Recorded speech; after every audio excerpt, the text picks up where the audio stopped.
যায়। মুখ্যমন্ত্রী বলছেন যে মেয়েদের রাতে আর কাজ করতে হবে না।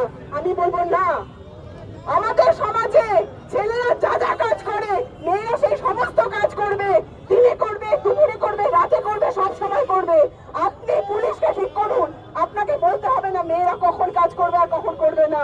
মেয়েদের জন্য আপনাদেরকে যদি ভাবতে হয় তাহলে মেয়েদের নিরাপত্তার ব্যবস্থা করুন, পুলিশকে সিধে করুন।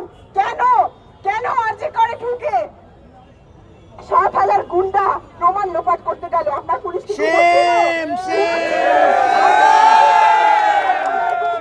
কেন প্রমাণ লোপাট করতে গেল?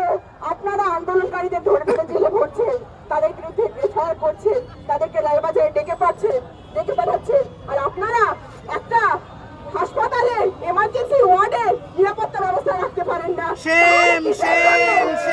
জনগণের ট্যাক্সের টাকায় এই পুলিশকে আমরা পুষবো কেন, যারা একটা হাসপাতালে নিরাপত্তা রাখতে পারে না? আর এই ঘটনার জন্য ভুক্তভোগী হচ্ছে কেবলমাত্র নির্যাতিতার পরিবার নয়।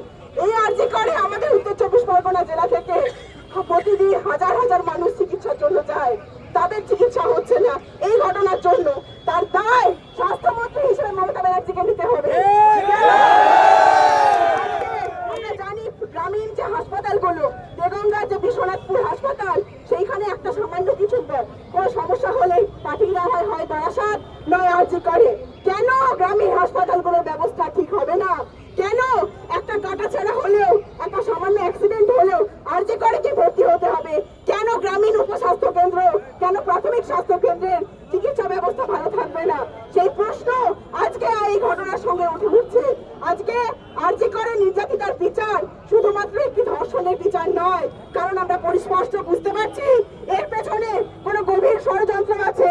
যদি গভীর ষড়যন্ত্র না থাকতো তাহলে কেন আরজি করে প্রিন্সিপালকে একদিনের জন্য ইস্তফা দিয়ে একই দিন 4 ঘন্টার ব্যবধানে তাকে ন্যাশনাল মেডিকেল কলেজে আবার ভর্তি করে দেওয়া হয়? তাহলে আজকে আরজি করে প্রিন্সিপালের পেছনে কারা আছে? এই যে স্বাস্থ্য ব্যবস্থা